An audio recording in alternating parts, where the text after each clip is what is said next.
Hello and welcome to SPMIS Academy. Today we'll analyze important newspaper articles of 13th October 2025. Please note you can download the PDF version of today's newspaper analysis by clicking the link given in the comment section. This is the list of the topics that we'll be covering from today's newspaper. The first topic is about Thingtum phenomena in Mizoram. So this topic is important from our syllabus GS paper 3 disaster management point of view and also for GS paper 3 internal security paper. सबसे पहले समझते हैं कि क्या है Thingtam phenomena या थिंगटम itself what it is. देखिए, थिंगटम is a event जिसके अंतर्गत अ पर्टिकुलर बैम्बू स्पीसीज जिसका नाम है Bambusa tulda which is generally found in Mizoram या कुछ और भी नॉर्थ ईस्टर्न स्टेट्स में मिलते हैं बट मेनली ये मिजोरम में पाया जाता है। ये बैम्बू स्पीसीज बहुत लार्ज स्केल पे जब फ्लावर करने लगता है, मास लेवल पे जब इसकी फ्लावरिंग होती है तो इस कारण से एक फिनोमिना देखने को मिलता है जिसको कहा गया है Thingtam phenomena.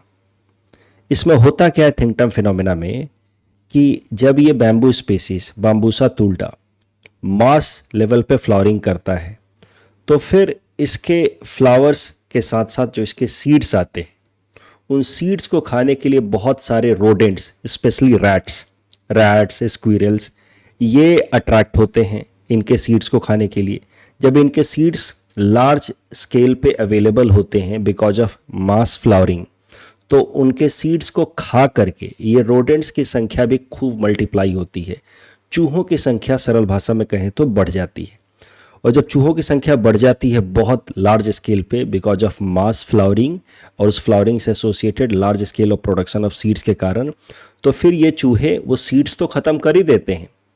Bamboo seeds are exhausted, they completely consume it और उसके बाद these rodents invade agricultural fields also और एग्रीकल्चरल फील्ड्स पे जब ये अटैक करते हैं तो वहाँ पे मैसिव क्रॉप लॉस हो सकता है which can create famine like situation, भूखमरी की सिचुएशंस आ सकती हैं। इसी फिनोमिना को कहा गया है थिंगटम फिनोमिना। मैं एक बार फिर से सिंपल करके बता दूं, थिंगटम फिनोमिना के अंतर्गत एक पर्टिकुलर बैम्बू स्पीसीज है जिसका नाम है बैम्बूसा टूल्डा। ये मास लेवल पे फ्लावरिंग करने लगता है। मास फ्लावरिंग के कारण लार्ज स्केल पे सीड्स भी प्रोड्यूस होते हैं। उन बैम्बू सीड्स को खाने के लिए रैट्स अट्रैक्ट होते हैं। बैम्बू सीड्स को खाने के बाद रैट्स लार्ज स्केल पे ब्रीड करते हैं, अपनी पॉपुलेशन को मल्टीप्लाई करते हैं and these rats when they are increased in numbers then they completely exhaust these bamboo seeds and after that they attack surrounding agricultural crops और क्रॉप डैमेज होता है लार्ज स्केल पे which can create famine like situation. अब ये जो थिंगटम phenomena है ऐसा नहीं कि हर साल होता है, इट्स अ साइक्लिक फिनोमिना। ये लगभग 48 से 50 सालों में एक बार होता है। It generally happens in 50-year cycle, 48 to 50-year cycle. So last time it was witnessed in Mizoram in 1977 जिसमें लार्ज स्केल पे वहाँ पे एग्रीकल्चरल क्रॉप का डिवास्टेशन हुआ था। अब वापस से मिजोरम के अंदर ये थिंगटम फिनोमिना देखने को मिल रहा है और इसी कारण से मिजोरम की सरकार ने फैसला किया है कि इसको एक स्टेट डिजास्टर, थिंगटम फिनोमिना को एक स्टेट डिजास्टर डिक्लेयर किया जाएगा। यहाँ पे पहला न्यूज ही आप देख सकते हैं, पहला statement, the Mizoram government has sought urgent intervention to tackle large scale destruction and now it has requested state disaster management and rehabilitation department to declare this crop devastation as state disaster. तो यही है news थिंगटम phenomena and उसको मिजोरम की सरकार state disaster declare कर रही है। तो चूंकि 48 टू 50 ईयर्स में एक बार ये होता है इस कारण से it is an important news. इससे संबंधित प्रीलिम्स या मेंस में सवाल पूछे जा सकते हैं। अब जब थिंगटम फिनोमिना के बारे में हमने पढ़ लिया तो let us also talk about Mautam famine which happened in Mizoram. देखिए 1959 में एक लार्ज स्केल फेमाइन आया था। फेमाइन मतलब वहाँ पे लार्ज स्केल पे एग्रीकल्चरल क्रॉप्स का डैमेज हुआ था जिस कारण से वहाँ पे भूखमरी की सिचुएशन आ गई थी मिजोरम में, जिसको नाम दिया गया Mautam famine. Mautam famine also happened because of this similar kind of phenomena only. यहाँ पे लार्ज स्केल पे फ्लावरिंग ऑफ बैम्बूज हुआ, उसके साथ साथ सीड्स आए, उन सीड्स को खाने के लिए रोडेंट्स अट्रैक्ट हुए, और rodents specially rats as well as squirrels, ये रोडेंट्स अट्रैक्ट हुए, उन सीड्स को खाने के बाद उनकी संख्या मल्टीप्लाई हुई, and then they caused damage to the agricultural crops leading to this famine, जिसको नाम दिया गया है मौतम फेमाइन। अब मौतम फेमाइन के बाद हुआ क्या था 1959 में मिजोरम के अंदर? उस टाइम में भारत सरकार बहुत प्रोएक्टिवली रिस्पॉन्ड नहीं कर पाई थी टुवर्ड्स दिस फेमाइन। मिजोरम के लोगों को काफ़ी सफ़र करना पड़ा था, 100 से भी ज़्यादा लोग मरे गए थे इन दिस मौतम फेमाइन। उसके बाद मिजोरम के लोग जो हैं they developed A resentment against government of India, और मिजोरम के अंदर एक इंसर्जेंसी मूवमेंट राइज हुआ अंडर लीडरशिप ऑफ लाल डेंगा। उन्होंने एक ग्रुप बनाया जिसका नाम रखा मिजो नेशनल फ्रंट। MNF ने 1966 तक इंसर्जेंसी का लेवल बहुत इंक्रीज कर दिया था, और MNF डिसाइडेड या demanded independence of Mizoram from India. और आप सोचिए, एक इंसर्जेंसी मूवमेंट राइज हो गया because of a famine, Mautam famine, because of the similar kind of phenomena जो अब देखने को मिल रहा है मिजोरम में। थिंगटम फिनोमिना जैसा ही एक फेमाइन देखने को मिला था, इसको नाम दिया गया था मौतम फेमाइन, और उसके बाद वो 1958-59 में हुआ था। उसके बाद 1966 तक एक इंसर्जेंट ग्रुप MNF राइज हुआ लेड बाय लाल डेंगा। लगभग 10 सालों से ज़्यादा, इनफैक्ट 2 डिकेड्स तक ये इंसर्जेंसी चलती रही। काफ़ी वॉयलेंट भी हो गया था ये insurgency movement, but ultimately MNF joined peace process and it ultimately ended its militant activities in 1986। Bharat सरकार के साथ एक पीस एग्रीमेंट साइन हुआ, मीजो पीस एग्रीमेंट। उसके बाद से MNF ने अपने वायलेंट एक्टिविटीज़ को गिव अप कर दिया। It joined the democratic peace processes. उसके बाद इलेक्शंस हुए and Lal Denga became the first chief minister of Mizoram also. He remained chief minister of Mizoram from 1986 to 88। तो ये है मिजोरम की कहानी, कैसे एक इस तरीके का फेमाइन आया था पहले, उसके बाद वहाँ पे एक इंसर्जेंसी मूवमेंट भी राइज हुआ था। मौतम फेमाइन हैपेंड इन 1959, उसके बाद इंसर्जेंसी स्टार्टेड इन 1966। मौतम फेमाइन जैसा ही है ये थिंगटम फिनोमिना, बट एग्जैक्टली सेम नहीं है। ये बात भी आपको समझनी है एग्जाम पर्सपेक्टिव से। Thingtam and Mautam are not exactly same. दोनों में कई सारे सिमिलर फीचर्स हैं। Both are cyclic famines, both happens because of population explosion of rats, but the key difference is in the species of bamboo involved. दोनों हैं एक जैसा ही, लेकिन Mautam phenomena happens because of flowering of bamboo species जिसका नाम है मेलोकाना बैसीफेरा, जिसको लोकली मिजोरम में कहा जाता है मौतक। और ये जो बैम्बू स्पीसीज है ये भी लार्ज स्केल फ्लावरिंग करता है after every 48 to 50 years. Mautam famine happened in 1959। उसके बाद इसी तरीके का फ्लावरिंग हुआ था, लार्ज स्केल फ्लावरिंग हुआ था 2007-8 में, लेकिन उस टाइम में इस कारण से बहुत ज़्यादा क्रॉप डैमेजेस नहीं होने दिया मिजोरम और भारत सरकार ने मिल करके। दे वर प्रोएक्टिव, विजिलेंट, और इस कारण से क्रॉप डैमेज नहीं हुआ। क्रॉप डैमेज नहीं हुआ तो फिर कोई फेमाइन भी नहीं आया। बट आप देख सकते हैं लगभग 50 साल बाद, 48 to 50 ईयर्स बाद 1959 में हुआ था मौतम फेमाइन, और उसके बाद 2007-8 में हुआ फिर से इस बैम्बू प्लांट का, मौतक बैम्बू प्लांट का मास फ्लावरिंग। तो लगभग 48 to 50 ईयर्स का इसका साइकिल रहता है। थिंगटम फिनोमिना भी ऐसा ही है, इसका भी 48 to 50 ईयर्स का साइकिल रहता है, लेकिन इसमें जो बैम्बू स्पीसीज इन्वॉल्व है वो अलग है। थिंगटम फिनोमिना में बैम्बू स्पीसीज का नाम है Bambusa tulda, which is also locally known as Rawthing. इसका भी फ्लावरिंग साइकिल 48 to 50 ईयर्स का होता है। लास्ट टाइम इसकी फ्लावरिंग हुई थी 1976-77 में, तो इसके लगभग अब 48 ईयर्स पूरे हुए हैं, और अब now it is being witnessed. Rawthing का लार्ज स्केल फ्लावरिंग देखने को मिल रहा है, which is being known as Thingtam phenomena. Hopefully Bharat सरकार एंड मिजोरम गवर्नमेंट प्रोएक्टिवली इस पूरे डेवलपमेंट से डील करेगी, इस थिंगटम फिनोमिना को फेमाइन में कन्वर्ट होने नहीं देगी, लोकल लोगों के को कोई खास डैमेज होने नहीं दिया जाएगा, जिस कारण से कोई दोबारा से इस तरीके का रिसेंटमेंट नहीं डेवलप होगा जो 1966 में हुआ था। इस टॉपिक डिस्कशन के बेसिस पे एकदम सिंपल सा प्रीलिम्स प्रैक्टिस क्वेश्चन मैंने आपको बना करके दिया है। Please attempt this question and submit the answer in the comment section.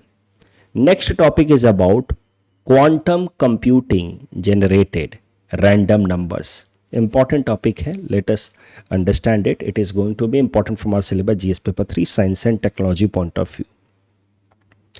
Current news से डिस्कशन से पहले let us talk about encryption messaging system. जैसे हम लोग व्हाट्सएप पे एक दूसरे को जब मैसेज करते हैं तो नीचे में लिखा रहता है ना कि this message is end to end encrypted. तो क्या मतलब होता है एंड टू एंड इनक्रिप्शन का इन मैसेजिंग, वो जरा समझते हैं।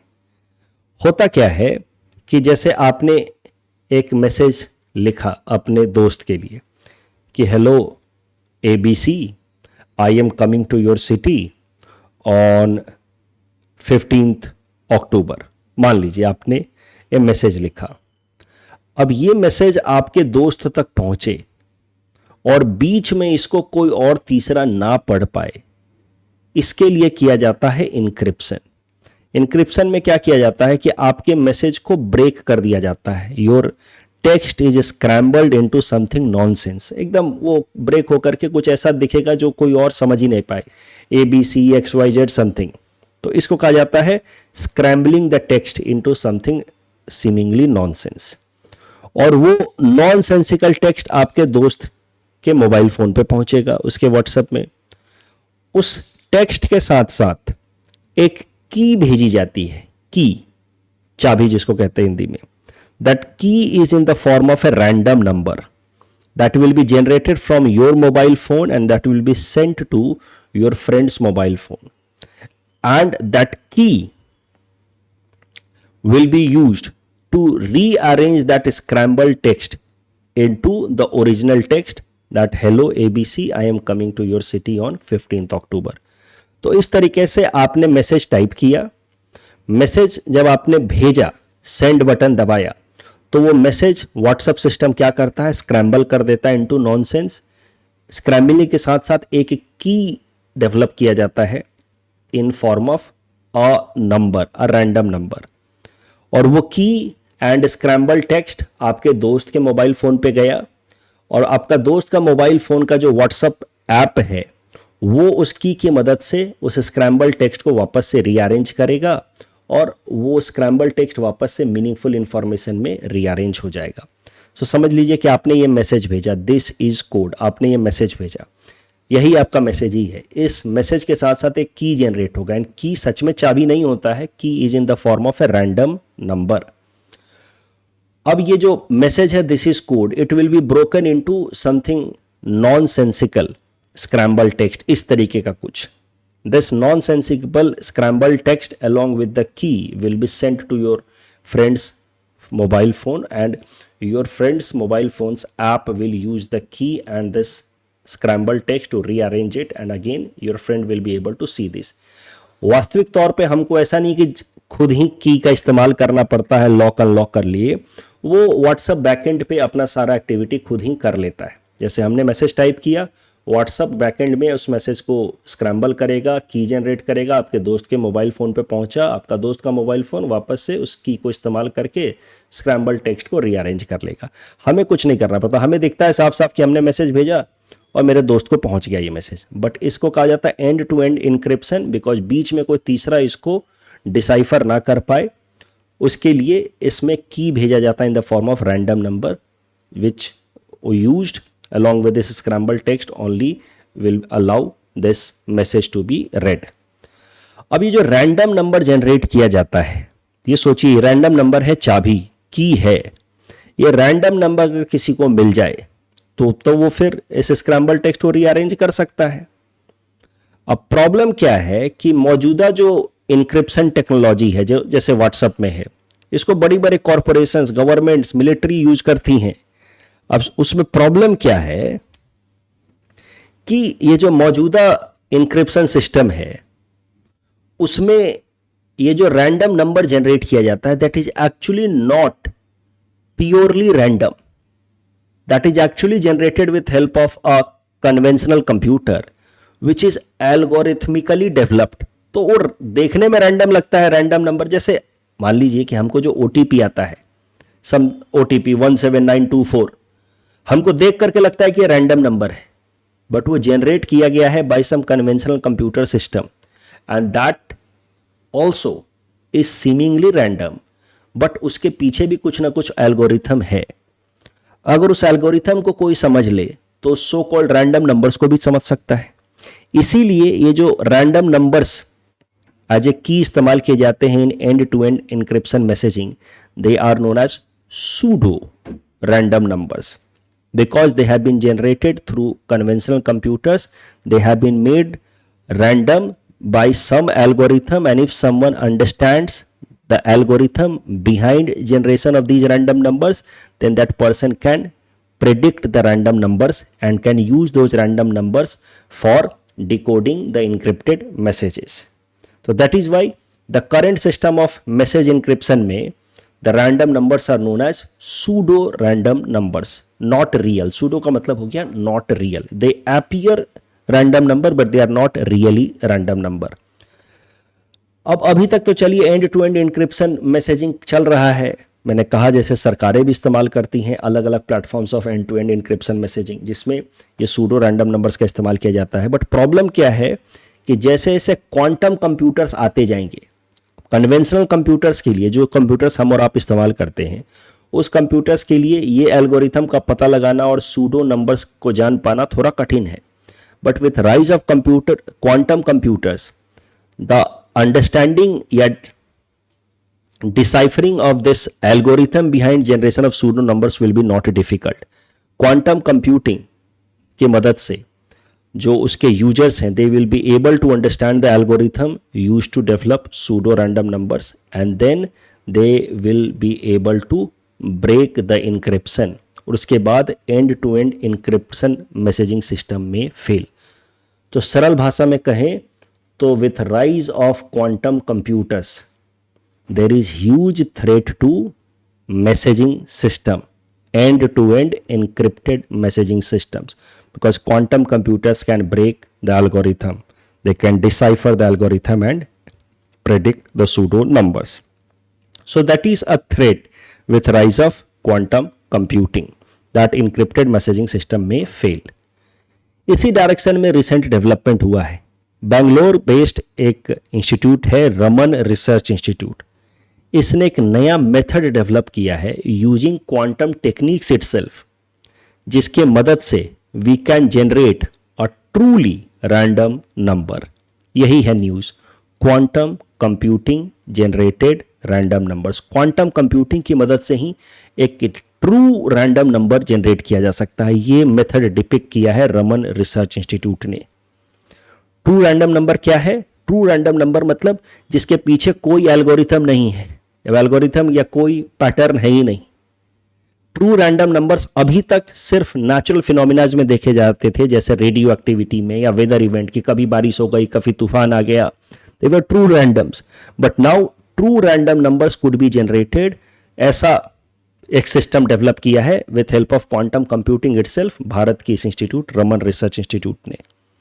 तो ट्रू रैंडम नंबर्स की मदद से now encryption keys can be made completely unpredictable, और उसके कारण होगा क्या कि हमारा जो डिजिटल मैसेजिंग सिस्टम है इट विल बिकम अनहैकेबल।